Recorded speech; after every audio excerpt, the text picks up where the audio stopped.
नमस्ते. माझ्या चॅनलवर तुमचं खूप खूप स्वागत आहे. मी आहे महाराष्ट्राची इंडियन संगीता.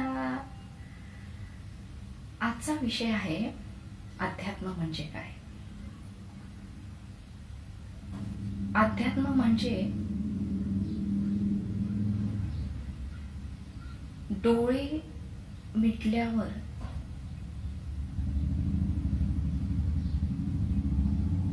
जे आपल्याला दिसतं, डोळे मिटून जे आपल्याला दिसतं ते जग. डोळे उघडे ठेवून जो जग आपण बघतो ती बाहेरची दुनिया. आणि अशीच एक दुनिया आपल्या आतमध्ये बसलेली आहे. अध्यात्म म्हणजे आपलीच आपल्याला ओळख करून घेणं.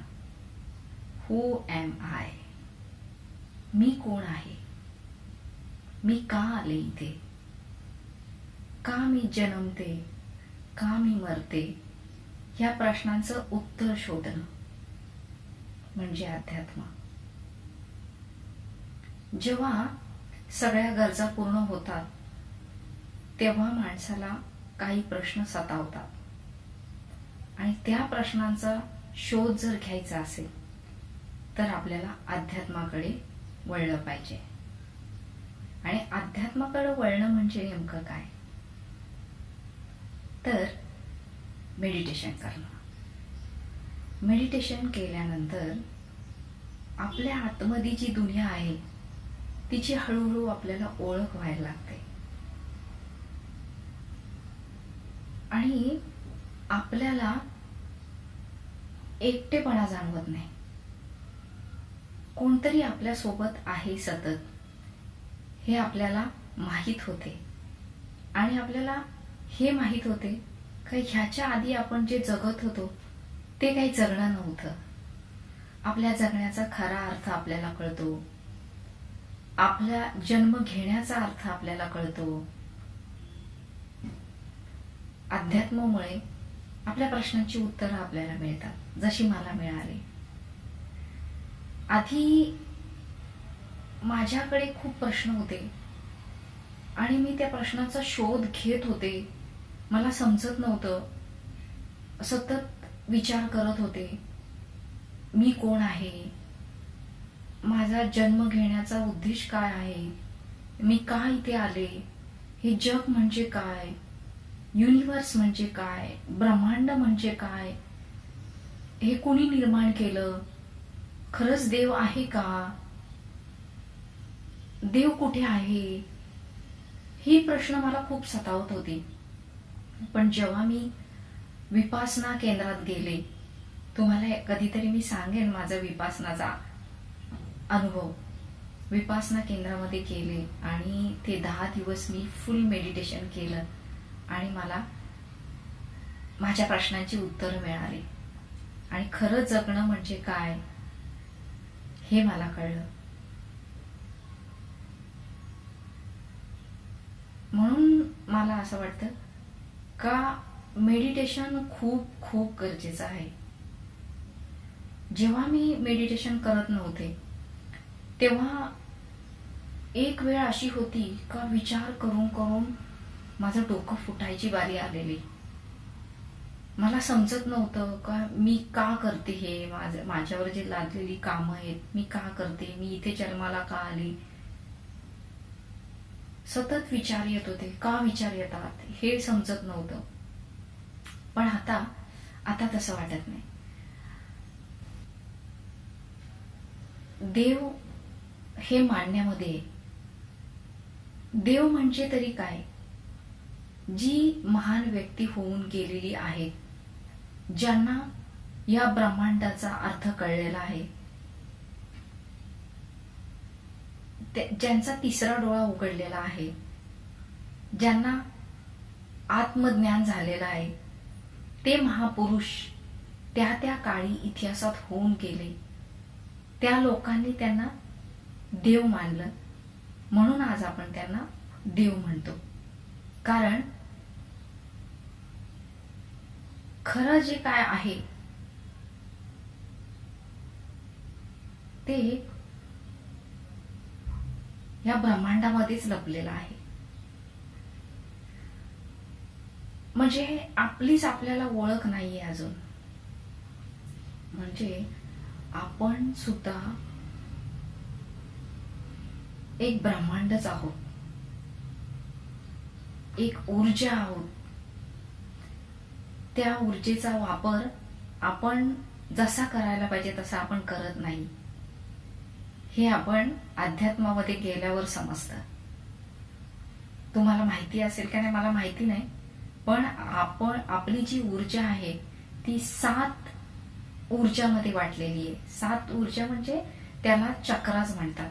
म्हणजे आपण 7 कलरनी, 7 ऊर्जेनी, ऊर्जा आणि चक्र म्हणजे आपले शरीर हे शरीरामध्ये 7 चक्र आहेत.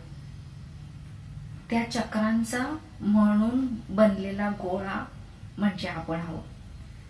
तर ते चक्र जसं जसं आपला स्वभाव असेल तसं तसं एक एक चक्र ऍक्टिव्ह होत असतो. मूलाधार चक्र, मूलाधार, आता मला सगळे चक्र सांगता नाही येणार तर मला तर सांगते. मूलाधार चक्र म्हणजे जो मूळ चक्र, झाडांचं जसं मूळ असतं ना तसं आपलंही मूळ आहे. मूळ चक्र जो आहे त्याच्यामध्ये सगळी दुनिया गुंतलेली आहे. त्या चक्राच्या वरती बाकीचे चक्र आहेत. तो चक्र ऍक्टिव्ह झाला आणि त्या चक्रातून आपण मेडिटेशन करून बाकीच्या चक्रातून चक्र ऍक्टिव्ह करत करत वरपर्यंत आलो इथे, तर इथे आपलं सहस्रार चक्र आहे. तो जर ओपन झाला तर आपल्याला दिव्य शक्ती प्राप्त होते. दिव्य शक्ती म्हणजे काय? तिसरा डोळा, दिव्य शक्ती, हे ते चक्रच आहे. ते मेडिटेशननी ते जागृत होतात किंवा आपल्या वागण्याने जागृत होतात. आपण जसं जसं प्रामाणिक वागू, चांगलं वागू, तसे तसे ते चक्र जागृत होतात आणि आपल्यामध्ये आमूलाग्र बदल होत जातो. ही सगळी जादू अध्यात्माची आहे. पूर्वी सगळी दुनिया म्हणजे कमी लोकसंख्या होती आणि सगळे लोक जास्त करून अध्यात्माकडे वळलेले होते. सगळे प्रामाणिक होते. त्यामुळे पूर्वीची दुनिया थोडीशी सगळ्यांना ज्ञान प्राप्त झालेली, सुखलाम सुफलाम अशी होती. पण आता लोकसंख्या भरमसाठ वाढले आणि बुद्धीचा जास्त वापर होत चाललेला आहे. त्यामुळे लोक बुद्धीचा जास्त वापर होण्यामुळे अध्यात्माकडे थोडी दुर्लक्षित होत चाललेली आहे. सगळ्यांनी अध्यात्मामध्ये वळलं पाहिजे, त्याचा अनुभव घेतला पाहिजे आणि सगळे सुखी व्हायला पाहिजे. मी माझ्या रोजच्या जीवनात अध्यात्म कसा आणला ते तुम्हाला सांगते. प्रत्येक माणसाला समस्या असतात आणि त्या समस्याचं प्रत्येकाकडे समाधान असतं, पण ते आपण शोधत नाही समाधान, किंवा आपण वेगवेगळ्या वाटा निवडतो आणि त्या कदाचित आपल्या चुकीच्या वाटा होऊ शकतात आणि आपण समस्या सोडू शकत नाही, तर आपण त्या वाटांनी आपल्या समस्या वाढवतो. तर अध्यात्म म्हणजे असं काही नाही का प्रत्येकाला वाटतं हे माझ्या बस की बात नाही बाबा, सगळे घाबरतात. अध्यात्म म्हणजे काय, मला नाही जमणार मेडिटेशन, मला नाही जमणार असं शिस्तीत वागणं, पूजा पाठ हे नाही जमणार, किंवा मी नास्तिक आहे असं वाटतं सगळ्यांना. अध्यात्म म्हणजे असं काही कुठला धर्म नाही, काही नाही. धर्म हे माणसाने बनवलेले आहेत. अध्यात्म हे दैवी आहे. हा, तर मी काय म्हणत होते, माझ्या रोजच्या जीवनात कसा मी अध्यात्म आत्मसात केला. काही नाही, फक्त आपला जो इगो असतो ना तो सोडून द्यायचा असतो. इगो सोडून दिला ना का सगळ्या गोष्टी सोप्या होत जातात आणि सतत आपल्या सोबत कोणतरी आहे हे इतकं सिक्रेट फॉर्म्युला सारखं किंवा इतकं काल्पनिक चित्र निर्माण करायचं की आपल्या सोबत कोणतरी आहे कोणतरी जो माझं ऐकतो, मी चुका केल्या तरी मला माफ करतो, त्याच्याजवळ सगळं मी बोलू शकते, असं कोणतरी आहे माझं. मग त्याला तुम्ही मूर्तीत माना किंवा अदृश्य शक्ती माना किंवा ऊर्जा माना, काही मानू शकता किंवा निसर्ग माना, पण कोणतरी एक माना. ते मानल्याशिवाय आपलं जगणं सोपं नाही होत. आपल्याला सोप्या पद्धतीने जगायचं असेल तर आपल्याला अदृश्य एक कोणतरी आहे आपल्यासोबत हे मानायला शिका. ते मानल्यानंतर आपण सतत त्याच्याशी बोलत राहतो.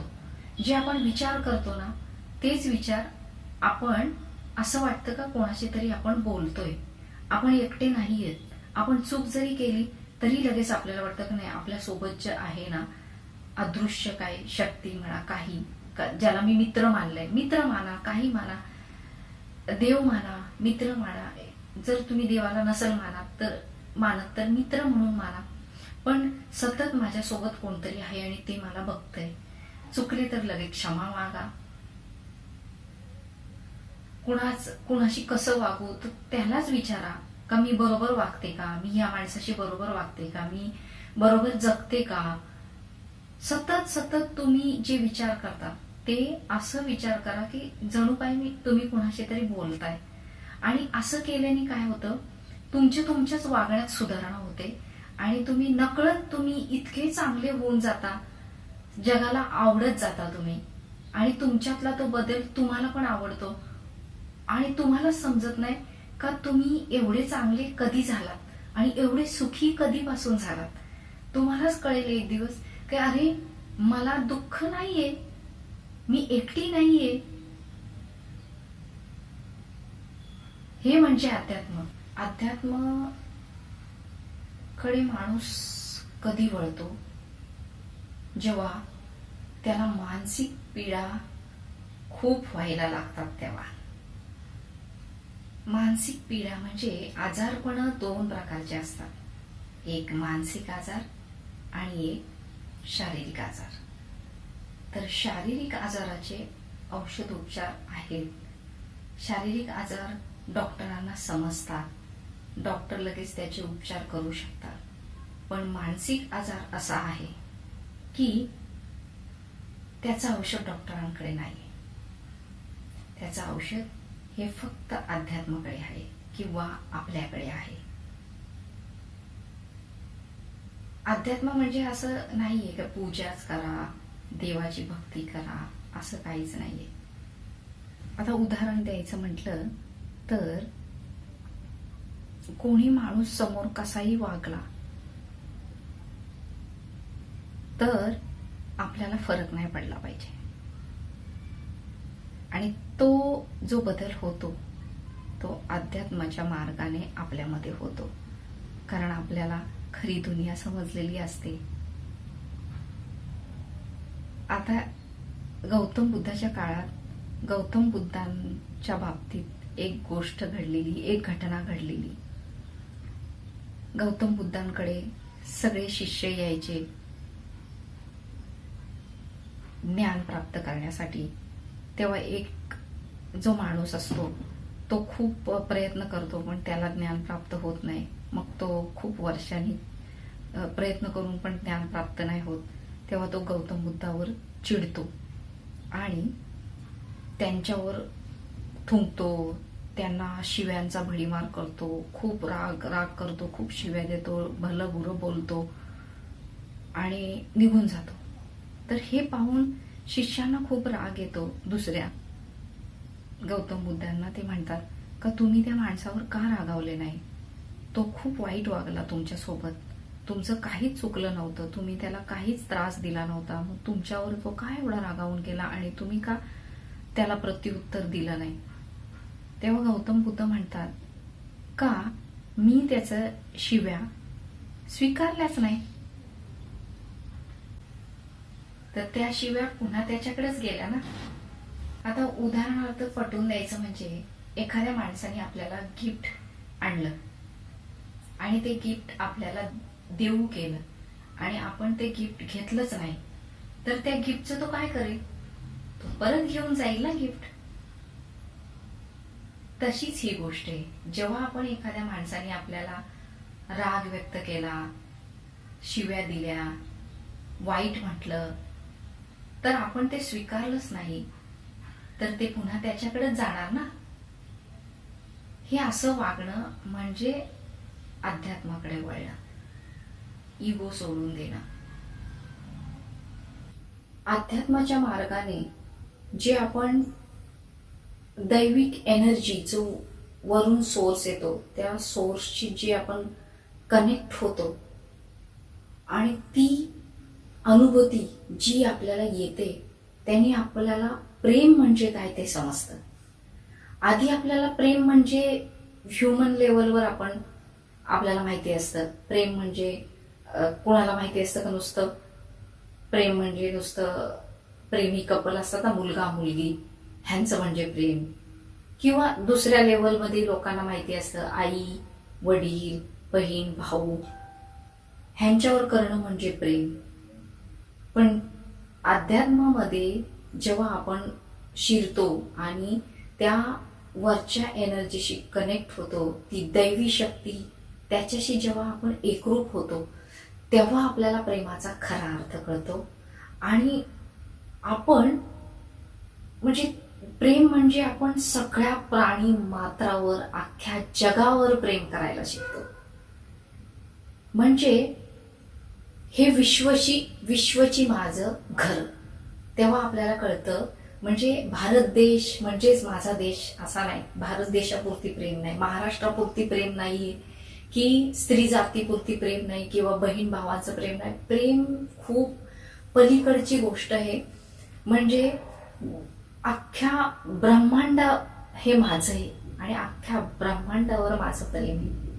अमेरिका पण माझी आहे, भारत पण माझा आहे, पृथ्वी माझी आहे, बाकीचे ग्रह पण माझे आहेत, किडी मुंगी झाडं दगड माती नदी सगळे माझे आहेत. सगळ्यांवर प्रेम निर्माण होतं. म्हणून तर आपल्या भारत देशाला तो वारसा आहे आणि आपल्या भारत देशाला ती अध्यात्माची देणगी आहे, ती संस्कृती मिळालेली आहे.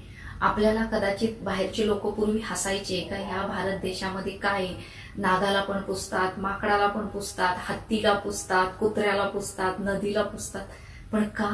तर ते दैवी शक्ती, दैवी प्रेम ते आपल्याला अनुभवाला आलेलं असतं. म्हणून आपण किड्या मुंगीवर, दगडावर, मातीवर, नदीवर सगळ्यांवर प्रेम करतो. सगळ्यांशी आपण एकरूप होतो. सगळे आपण एक आहोत असं आपल्याला कळतं. नदी पण मीच आहे, झाड पण मीच आहे, बारीकसा बारीक छोटा किडा सुद्धा मीच आहे असा आपल्याला अनुभव होतो. आणि आपल्यात इतका बदल होतो की म्हणजे माझ्यात असा बदल झालाय की मी आता आधीचे मी झुरळाला घाबरायचे, पालीला बघून घाबरायचे, कीड बघितल्यावर मला किळस यायची, ते आता होत नाही. आता मी झुरळ आल्यावर त्याला गोंजरून सांगते. किळस तर वाटतच नाही, पण वाटतं झुरळांनो तुम्ही जा कुठंतरी लपा आणि दुसरीकडे जा, इथे तुम्ही मारले जाल. किंवा वाटतं असं का सगळ्यांनी इथंच राहावं म्हणून, पण तेवढी बाकीच्यांची मानसिकता नाहीये ना. पण माझ्यात असा बदल झालाय का मला आता किडे बघून किळस येत नाही. मला वाटतं का तो आणि मी एकच आहे. तर हा बदल होतो अध्यात्मामध्ये गेल्यावर. माझा काना हा माझ्या सोबत सतत असतो. तर मी ह्या कानाला मित्र समजलेले. मित्र, भाऊ, बाप सगळं सगळं माझा हा कान आहे. आणि जेव्हापासून मी ह्या कानाला मित्र काही म्हणा, भाऊ बाप समजल्यापासून मी एकटी नाहीये. जे काय आहे ते मी ह्याच्याशी शेअर करते, ह्याच्याशी बोलते आणि माझे दुःख दूर होत चाललेले आहेत आणि मी सुखी झालेली. ह्याच्या आधी पूर्वी मी अशी नव्हती. सतत मी इगो खूप होता माझ्यात. सतत चिडायची, सतत दुसऱ्यांवर ब्लेम करायची, सतत दुःखी राहायची.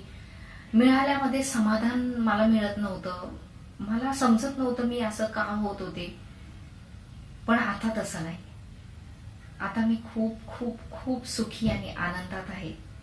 तर तुम्ही पण हा अध्यात्माचा मार्ग आत्मसात करा आणि आनंदी राहा. एवढंच माझं म्हणणं आहे. बघा तुम्हाला पटतंय का. आणि व्हिडिओ माझा पूर्ण बघताय, शेअर करताय, लाईक करताय, त्याच्याबद्दल खूप खूप खूप खूप धन्यवाद. खूप धन्यवाद. असेच माझे व्हिडिओ बघत जा आणि लाईक शेअर करा. आणि प्लीज ज्यांनी ज्यांनी आज हा व्हिडिओ बघितलाय त्यांनी मला सबस्क्राईब करा. प्लीज सबस्क्राईब करा. धन्यवाद. पुन्हा भेटू पुढच्या व्हिडिओमध्ये. Bye bye.